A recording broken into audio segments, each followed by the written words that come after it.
오늘 이 본문으로 5번째 설교하고 특히 24절 서로 돌아보아 사랑과 선행을 격려하며 라는 제목은 지난주에 또 말씀드렸지만 요즘 세상을 보면서 이 말씀은 좀 한 번 더 강조해야 되겠다는 생각을 가지고 말씀을 나누려고 합니다.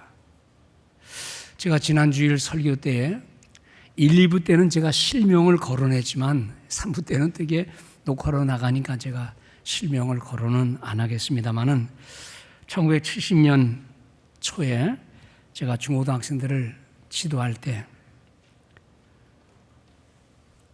고등학교 1학년 학생인 그 남학생이 참 착하게 제 발로 교회에 와서 성경을 잘 배우고 기도도 열심히 하고 그리고 항상 웃는 모습으로 아이들과 함께 모든 집회, 말씀 배움, 기도 시간에 나오니까 다들 좋게 보고 저도 좋게 보고 그리고 이제 그 아이를 임원에 추천하고 임원에 선거해서 임원으로 뽑힌 거예요. 회장, 부회장, 총무, 서기, 회계 그 중에 제일 중요한 게 이제 서기인데 그래서 기쁨으로 다 박수치고 선출된 거를 축하하고 근데 그 다음 주일부터 교회 안 나오는 거예요.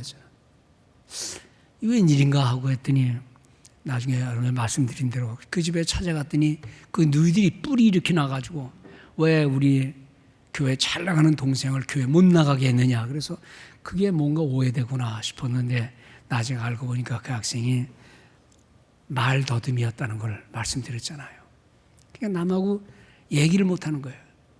가만히 생각해 보니까 내가 걔 말을 들어본 적이 없어요. 나만 말했지 그 아이가 나하고 대화해 본 적이 없고 또 아이들한테 물어봐도 정말 그가 우리한테 말한 적이 없다는 거예요. 자기들이 말만 했지. 그러니까 말 더듬이지만 와서 가만히 침묵하며 말씀 배우니 얼마나 좋습니까? 그런데 그걸 뚝 임원으로 뽑아놓으니까 얘가 그만 낙심이 돼가지고 교회 안 나오게 돼가지고 하여튼 그 아이를 위해 기도 많이 했습니다. 그의 겨울 또 여름 수련회 때 하여튼 그 아이를 위해 기도도 많이 하고 또 주말에 걔를 따로 불러가지고 노래도 부르고 얘기도 하고 성경 읽고 했던 얘기를 여러분 말씀드렸잖아요. 정말 하나님께서 기도도 기도지만 우리 학생들의 사랑과 정성 때문에 이 아이가 1년도 안 돼서 말을 정상으로 하다시피 하는 거예요. 그리고는 서울에 있는 가장 유명한 사립대학에 들어가서 사회생활을 하고 제가 이제 한국에 교수생활을 하러 나갈 때 제일 먼저 찾아온 아이가 그 아이예요. 소문 듣고. 사람을 그때 제가 느낀 게 있습니다. 사람을 안다는 게 뭐냐. 그냥 외모만 보고 미소 짓는 것만 보고 그 아이의 아픔을 몰랐다는 것. 그때 그 다음부터는 사람을 아는 게 간단한 게 아니로구나. 외모로만 아는 것도 아니고 집안의 배경으로만 아는 것도 아니고 사실 사람들은요 누가 한 번 실수하면 그 실수를 평생 잊지 않고 주님은 다 잊어버린다 그러는데 우리는 저놈은 저런 놈, 저 사람은 저런 사람이라고 규정을 짓는 게 앞길을 가로막는 거예요. 실수하지 않는 사람이 인생 어디 있습니까? 안다는 것. 그래서 여기 본문에 보면 서로 알고 그러지 않고 서로 돌아보아. 사실 그 어원은 똑같은 겁니다. 안다라는 말, 헬라어의 노에오, 내가 너를 안다, 노에오. 그 노에오라는 말에서 know, 안다, I know. 거기서 지식이라는 knowledge가 나온 거죠. 그래서 사람을 안다 그러지 않고 속 깊이 안다 그래서 카타노에오. 그러니까는 사람들을 속 깊이 알아라 그러지 않고 여기는 뭐라는 거예요? 서로 돌아보아라. 두루두루 속 깊이 알고. 속 깊이 안다는 거는요 무슨 비밀을 캔다든지 무슨 흠을 잡기 위해 사람을 아는 게 아닙니다. 그 사람의 형편과 사정을 이해하고 관심과 필요에 따라 그를 위해 기도하고 그의 내면을 다 알지는 못해도 깊이 알아서 사랑을 하게 하고 착한 일을 선행을 하게 하는 그런 말씀을 오늘 우리에게 교훈해 주는 겁니다.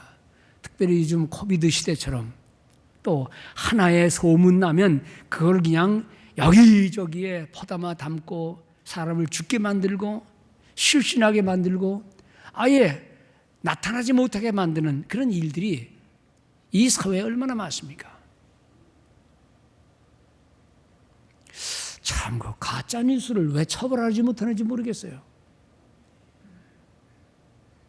그것이 사람에게 상처를 안 된다면 모르지만 온갖 못된 유튜브 보면 되지도 않는 말들이 얼마나 많습니까?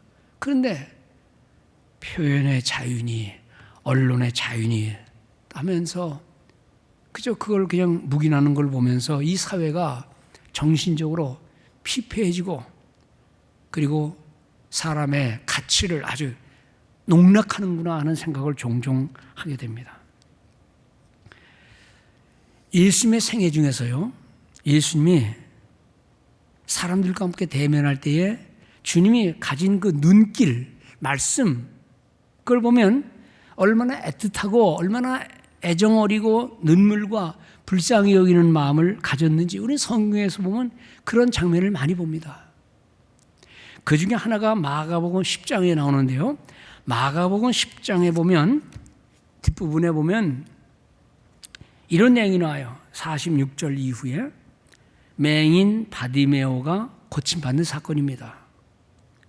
그들이 여리고에 이르렀더니 예수께서 제자들과 허다한 무리와 함께 여리고에서 나가실 때에 디메오의 아들인 맹인 거지 바디메오가, 맹인도 서러운데 누가 하나 갖다 주는 사람 없으니까 거지예요.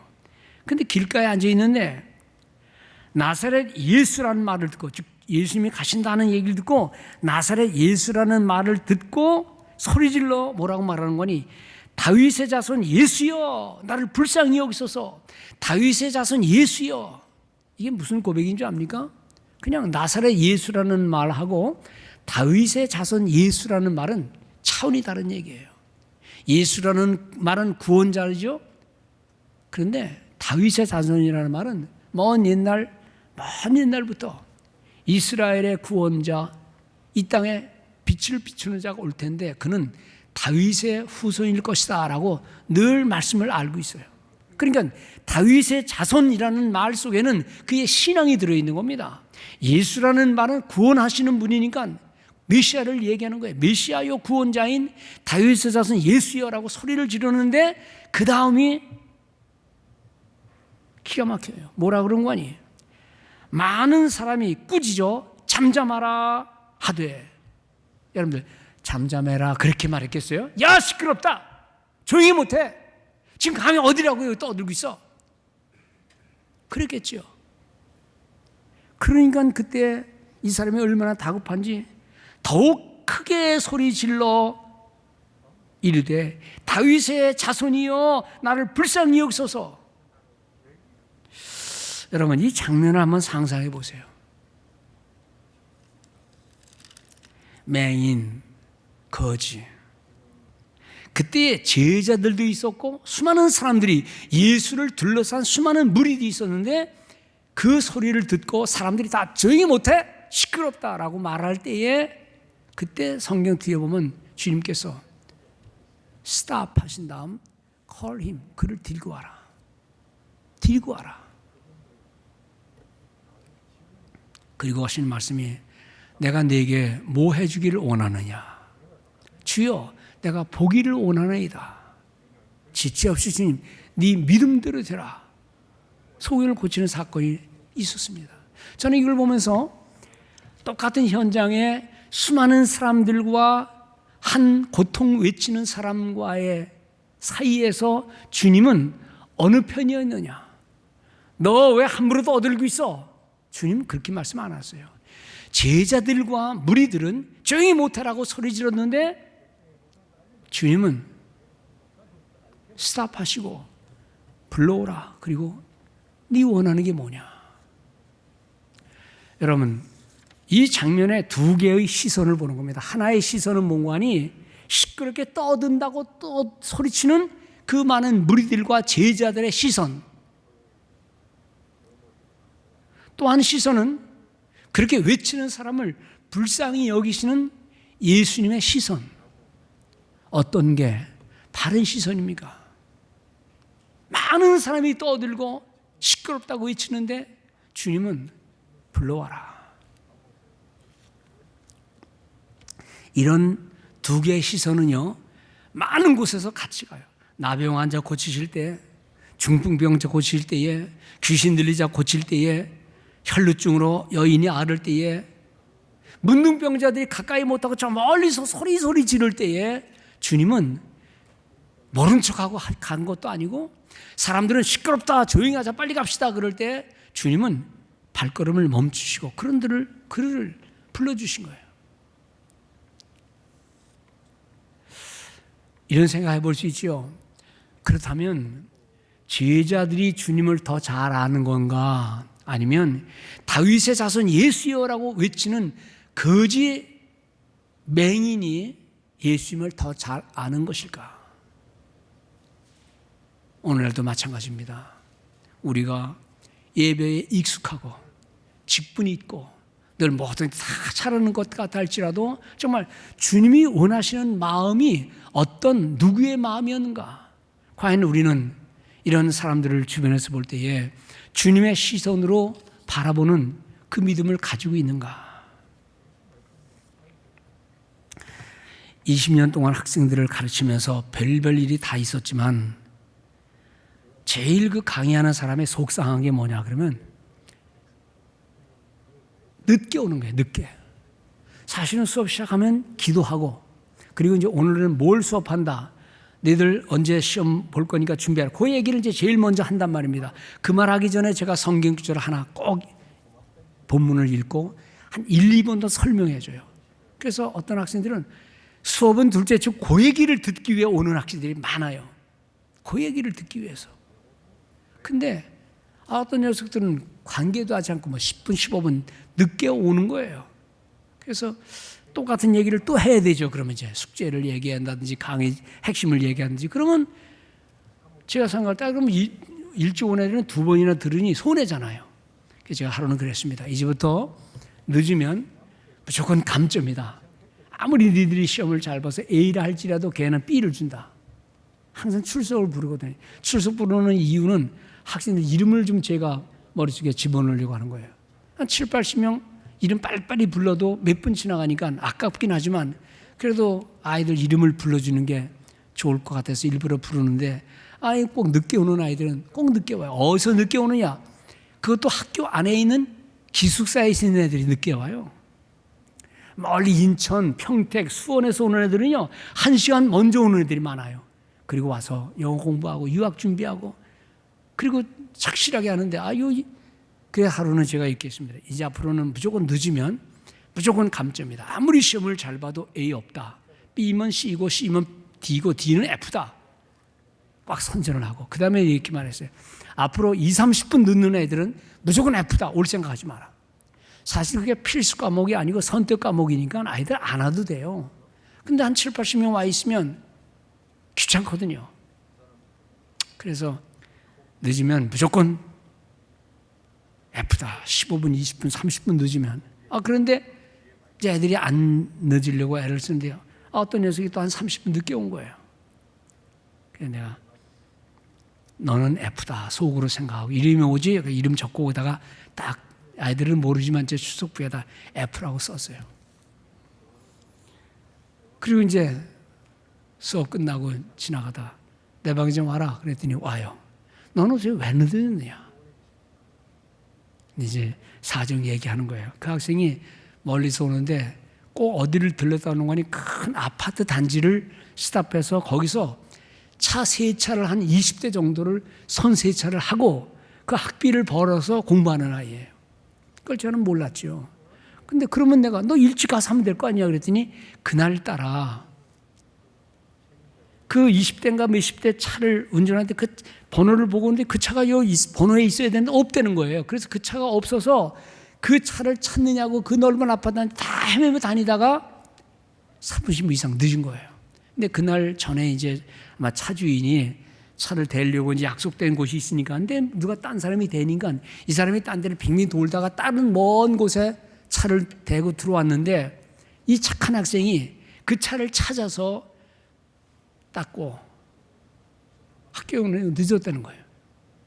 야, 그 얘기 듣고선 제가 함부로 선언할 게 아니로구나.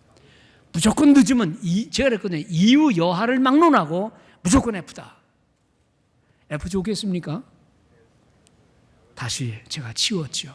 사실 형편과 사정을 알다 보면 원칙은 좋은 것도 아니고 무너질 때가 있고 그건 또 무너져야 돼. 그런 데는 형편과 사정이 그러니까. 한 번은 수업 시간에 또 어떤 학생이 녀석이 뒤에 늦게 오더니 모자를 푹 둘러쓰고 왔어요. 그래서 내가 수업하면서 저 뒤에 있는 학생 모자 벗어라 그랬어요. 그랬더니 쳐다보지도 않고 안 벗는 거예요. 그냥.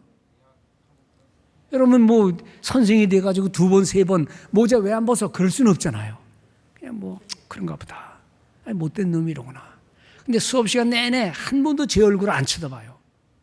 뭐가 불만이 있는지. 아니 수업 시간에 안 들어오면 되지 왜 들어와가지고 속색이나 생각하고 수업 중간에 수업 끝난 다음에 내 방에 따라와라 그랬어요.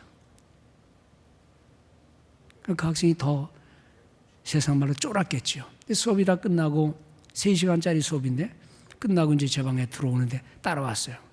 따라왔는데도 모자도 안 벗고 그냥 쭉 인상을 쓰고 있는 거예요.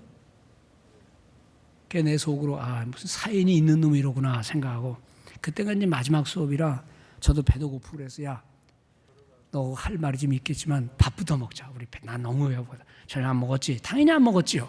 그래서 들고 이제 식당에 와서 얘기를 하는 거예요. 밥 먹고 시켜놓고 그냥 이런저런 얘기하고 학교 얘기하고 뭐 이런 얘기하다가 얘기를 시키니까 이게 말을 좀 하더라고요. 모자를 살짝 벗는데 이게 엉망이에요, 머리가. 그러니까 모자를 쓴 거예요. 그냥 벗을 수가 없는 거예요. 그래서 써도 된다 그랬더니 썼어요. 그리고 이 얘기를 가만히 들어보니까 이 애가 군대를 갔다가 제대하고 복학한 아이예요. 얘기를 가만히 들어보니까 복학하고 집에 들어오니 집안이 완전히 풍지박산된 집안이에요. 뭐 그때가 IMF 전후인가 뭐 이래서 하여튼 너무 어려워서 집안이 완전 풍지박산에 그 좋던 집도 다 나가고 팔리고 전세 살다가 군대 간 사이에 또 전세도 빠져서 월세로 살고 그냥 형제들이 다 흩어지고 막 집안이 엉망이 된 거예요.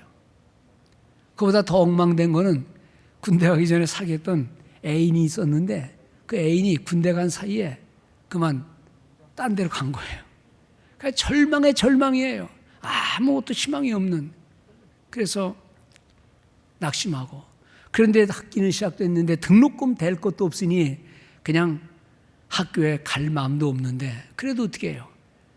그냥 와본 거예요. 와니까 뭐 얘기를 들어보니까 참 절망입니다. 그래서 제가 이렇게 말했습니다. 야, 너 그 여자 진짜 사랑했냐? 그랬더니 사랑했대요. 야, 진짜 사랑했으면 그 여자 가는 길을 그냥 축복해 줘야 되는 거 아니냐?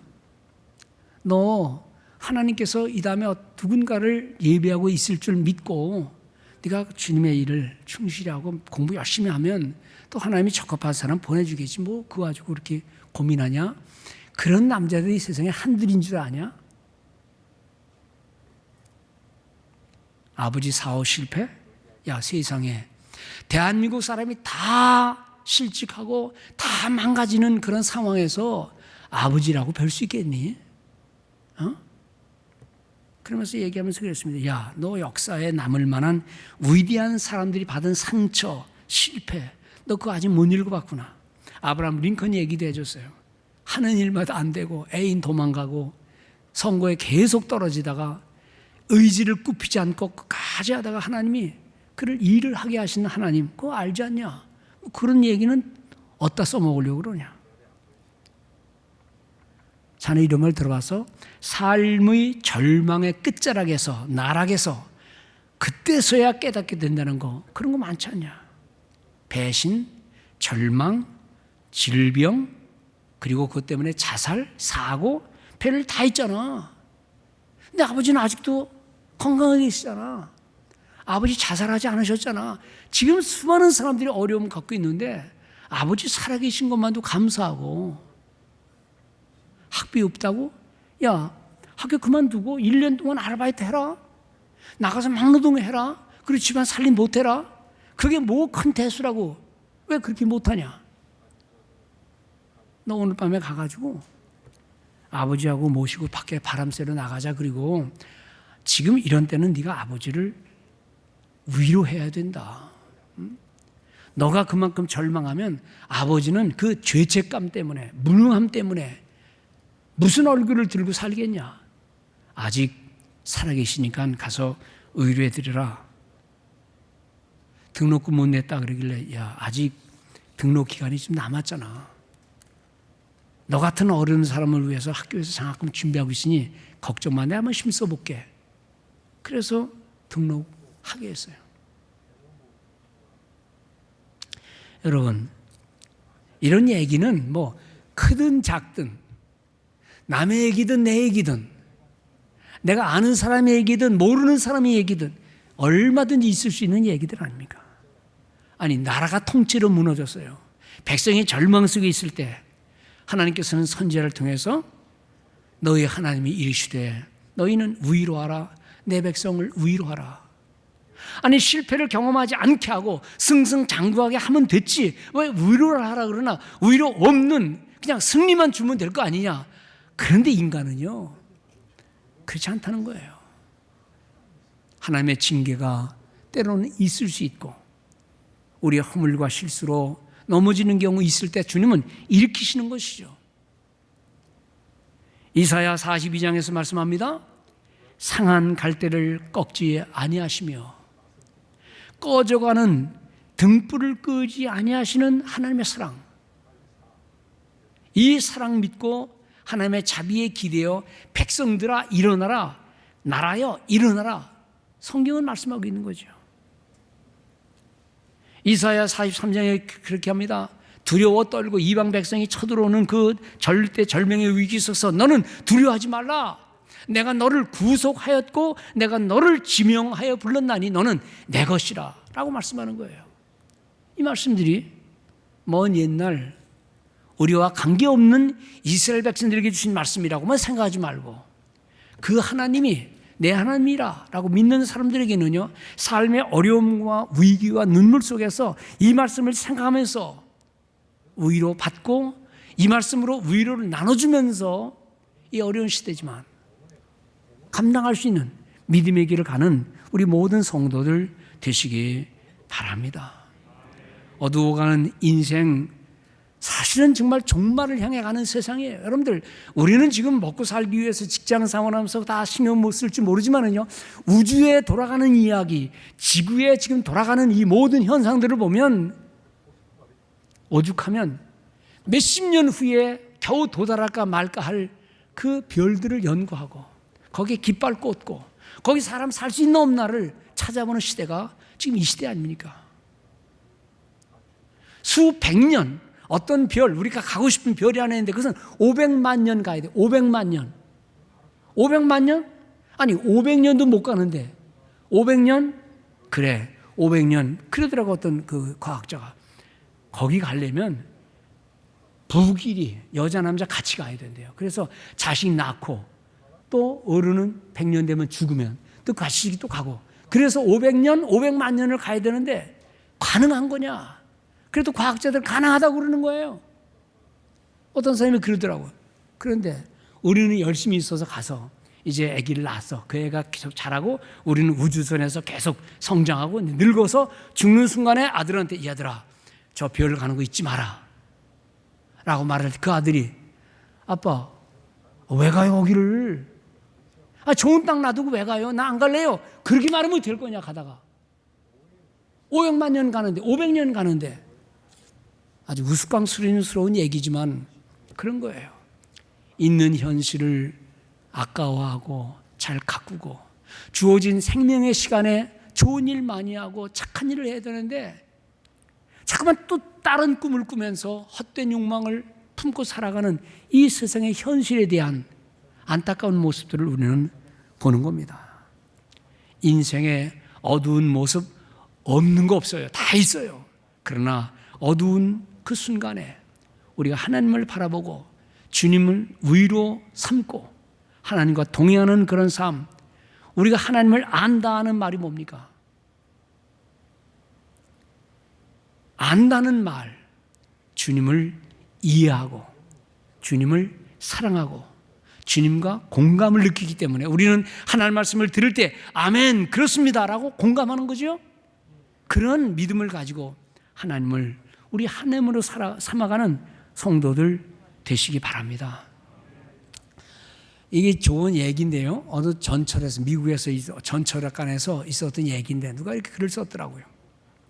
전철에서 이제 어떤 스탑 정거장에서 어떤 가족이 들어오는데 남자가 이제 아버지겠죠. 그리고 이제 어린애 조그만 꼬마애들이 들어오더니 막 거기서 장난치고 떠들고 야단하는 거예요. 전철에 이미 다른 사람들이 많이 타고 있으니까 아니 그저 어떤 애들이 오더니 막 서로 떠들고 장난치고 막 왔다 갔다 하니까 승객들이 불평합니다. 아니 저 남자는 저거 애들 관리 좀 해야지 왜 저렇게 왔다 갔다 하게 만들어? 떠들게 만들어? 원망하고 불평합니다. 속으로 그랬겠죠. 이 전철 전세 냈냐? 그러니까 이제 사람들이 있다가 참지 못하고 어떤 사람이 여보시오 하고 소리를 지른 거야. 애들 좀 조용히 시켜라. 여기 사람 많지 않느냐? 근데 그 남자가 들었는지 못 들었는지 그냥 밖에 창문만 멀거니 쳐다보고 있어요. 아버지한테 뭐라고 소리는 지르 그 듣고 애들이 조그만 애들이 그냥 몰려들어서 아빠. 그때 그렇게 말합니다. 아빠, 엄마는 언제 와? 엄마는 왜 땅속에 누웠어? 엄마는 언제 나올 거야? 그러니까 불평한 사람이 상황을 딱 깨달은 거야. 이게 장례치른 집이로구나. 조그만 애들 아무것도 모르니까 엄마 왜 안 오느냐? 왜 땅속에 혼자 누웠느냐? 근데 사실 그렇게 불평한 사람도 자기 아내가 죽은 지가 얼마 안 돼요. 근데 자기 집 아이들은 다 컸어요. 다 컸기 때문에 뭐 아내가 세상을 떠났지만 그런 대로 견디고 사는데 그 남자 생각에 아이고 저 조그만 놈들 저거 들고 저 남자 어디 사느냐 라고 하는 불쌍한 마음이 순간적으로 든 거예요. 더 이상 원망 불평 안 합니다. 여러분 상황은 똑같아요. 애들은 여전히 떠들고 있고 전철에는 딴 사람들이 있고 하나도 상황은 변한 게 없는데 변형이 있다면 뭐냐? 그 불평하던 남자가 그 사람의 사정을 알게 된 거예요. 알게 되니까 원망, 불평보다는 긍휼히 여기는 불쌍히 여기는 마음이 들어간 거죠.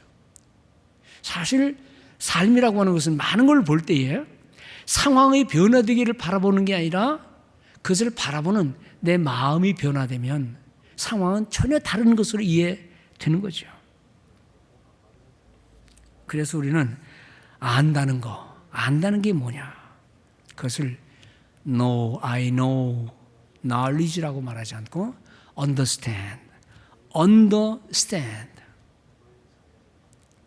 그리고 동정하고 사랑하고 속 깊이 안다 그런 말입니다.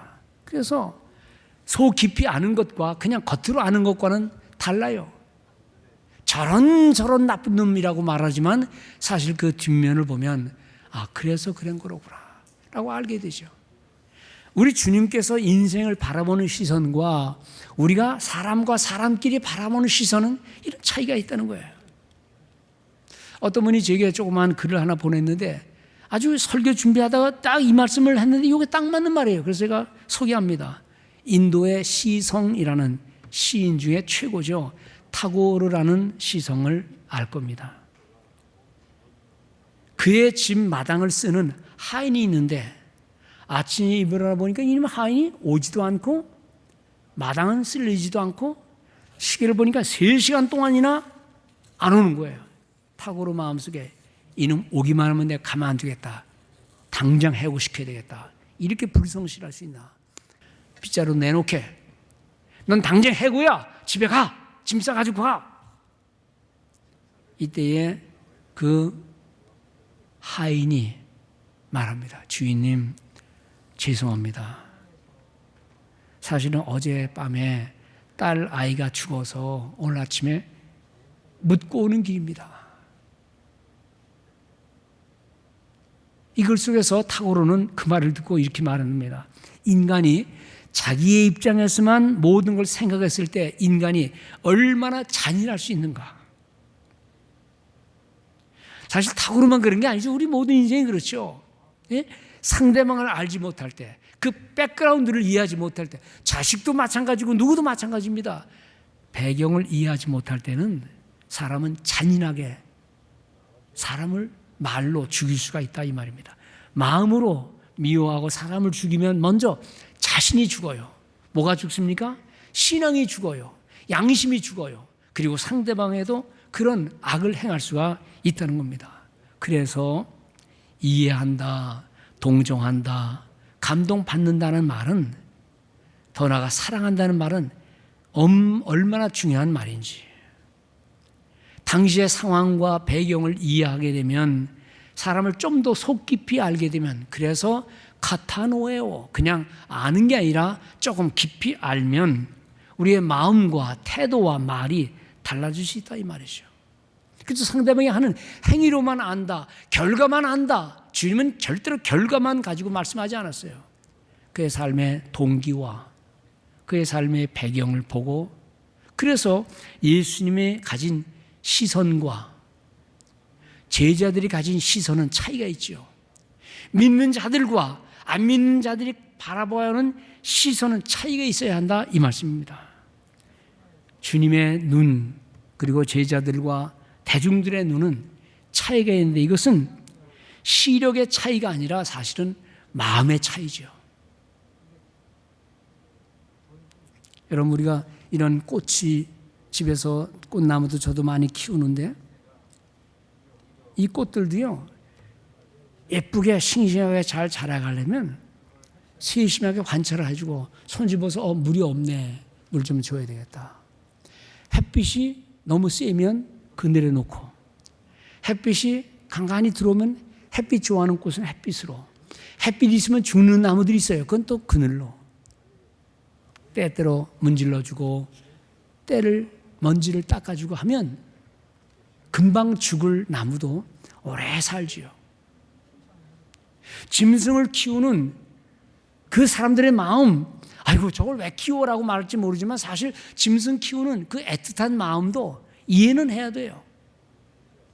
말 못하는 나뭇잎들도, 꽃들도, 짐승들도 돌보면, 조금 깊이 알면 더 오래 살게 하듯이, 더구나 영적인 존재인 우리 인간의 모습, 인간은 뭘 먹고 사느냐, 밥 먹고 사느냐, 맞는 말이지만 그건 전부 아니에요. 희망을 갖고 살고, 용기를 갖고 살고, 사랑을 가지고 살고, 함께하는 마음 속에서 용기와 생명력을 얻는다는 사실을 우리는 너무나 잘 압니다.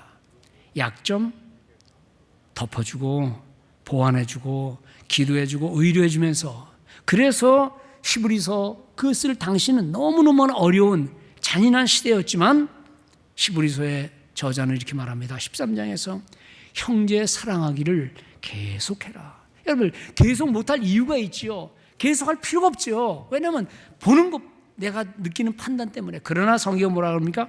계속해라. 손님 대접하는 거, 지나가는 사람 그냥 지나가는데 뭘 대접이요? 대접하라. 이로써 부지 중에 천사들을 대접한 이들이 있느니라. 또 하신 말씀이, 너희도 갇힌 것 같이 갇힌 자를 생각하고, 너희도 몸을 가졌은 즉 학대받는 자들을 생각해 보아라. 여기 생각을 하는 것은 그냥 생각하는 게 아니죠. 고려해 보아라, 깊이 이해해 보아라, 이 말씀이겠죠. 주님께서 병자를 고칠 때마다 하시는 단어가 나와요. 그게 뭐냐 그러면 주께서 그를 보시고 불쌍히 여기사, 주께서 그를 보시고 동정하여 가라사대, 주님께서 긍휼히 여기사. 여러분들 기적은 딴 게 아니에요. 긍휼히 여기는 마음, 동정하는 마음, 불쌍히 여기는 마음, 거기서 기도가 나오는 것이고 거기서 하나님이 그 기도를 들어주시는 것이지 무슨 목사가 기계덩어리입니까? 성도들이 기계덩어리입니까? 기도하면 다 된다? 그런 걸 저는 믿지 않습니다. 마음의 문제입니다. 성경은 교훈합니다. 오늘 본문에서 서로 돌아보아, 이것을 그냥 서로 알고 그렇게 번역해도 돼요. 좀 더 정확히 번역하면 서로 깊이 알고, 근데 깊이 알면 가십거리게 되잖아요. 남의 약점 알면 다 얘기 돌잖아요. 그러니까 말 안 하는 거예요. 그러나 우리 성도는 약점과 연약함을 알면 그걸 기도의 제목으로 삼고 관심 속에서 이 세상의 모든 걸 다 볼 수 있는 능력 없어도 우리가 앞에 있는 사람, 모든 것을 다 가지는 못해도 우리가 행하는 선교의 사역, 여기에서 마음을 다하여 동정하고 사랑하고 하는 것이죠. 그래서 베드로전서 3장에 이렇게 말씀이 있습니다. 선을 행하는 중에 고난당하는 것은 당연하다. 즉 선을 행하다가 욕먹는 건 당연하다. 그리고 뭐라고 말씀하는 거니? 너희가 다 마음을 같이 하여, 그 다음에 동정하며, 형제를 사랑하며, 즉 형제처럼 사랑하며 불쌍히 여기며, 그리고는 겸손하라. 근데요, 우리말은 이걸 이어서 말했으니까 막 다 한꺼번에 한 목에 가는 것 같지만 사실은 단어 하나하나가 명령형입니다. 너희가 마음을 하나가 되게 하라, 동정하라, 형제처럼 사랑하라, 불쌍히 여겨라, 겸손하라, 이 말씀이죠. 근데 여러분들 이거 우리가 할 수 있습니까? 목사인 나도 이걸 읽으면서 못해요. 이렇게 어떻게 할 수 있느냐? 못합니다. 우리의 인간의 힘으로는 안 되는 거예요.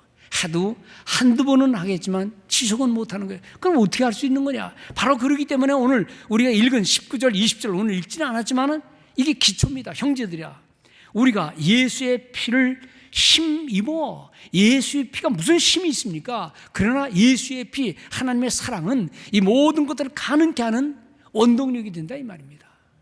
주님의 사랑, 십자가의 은혜, 이거 없으면 안 된다는 거예요. 그래서 본문의 19절 우리가 읽지는 않았지만, 형제들아 우리가 예수의 피를 힘입어 성소에 들어갈 담력을 얻었다. 그리고 그 피가 흘린 그 길이, 주님 말씀하신 그 말씀이 새로운 살 길이요, 새로운 살 길.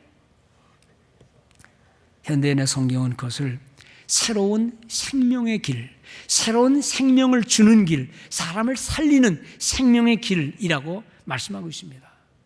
요즘은 누가 인정하든 인정하지 않든 어려운 시대인 건 사실이에요. 그런데 이런 어려운 시절에도요, 이익 보는 사람들이 있더라고요.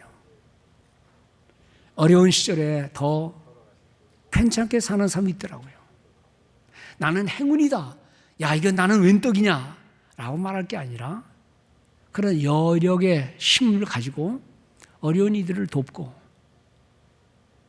저 선교 지역도 돕고, 이런 여러 가지 주변에 있는 어려운 사람을 돕는 이것이 바로 주님이 우리에게 주시는 생명의 길, 삶의 길이라고 믿습니다. 성도 여러분, 어렵지만은 우리는 이렇게 우리에게 준비하신 하나님의 권면의 말씀을 잘 받으면서 서로 돌아보아 사랑을 권면하고, 선행을 권면하고, 사랑을 격려하고, 격려라는 말 설명드렸죠. 그냥 적당한 게 아닙니다. 불을 갖다 붙이는 겁니다. 후황을 갖다 대서 식어져가는, 약해져가는 것을 활발 일으키라고 하는 말씀인데, 바로 이럴 때일수록 예수 믿는 사람들은 믿음의 호황을 누리는 성도들 되시기 바랍니다. 왜 호황이냐고요? 기도해야 되니까, 하나님을 향해 나가야 되니까, 이럴수록 주변을 돌아봐야 되니까, 하나님의 일을 더 많이 해야 되니까, 이런 마음을 가지고 어려운 시대를 믿음으로 근심 대신 찬송으로, 고민 대신 기도로 우리 삶을 헤쳐나가는, 그리고 나만 아니라 이웃 주변들에게 이런 말씀을 권면으로 남겨주어서 함께 주의 백성답게 살아가는 우리 모든 성도 되시기를 주님의 이름으로 축원을 드립니다.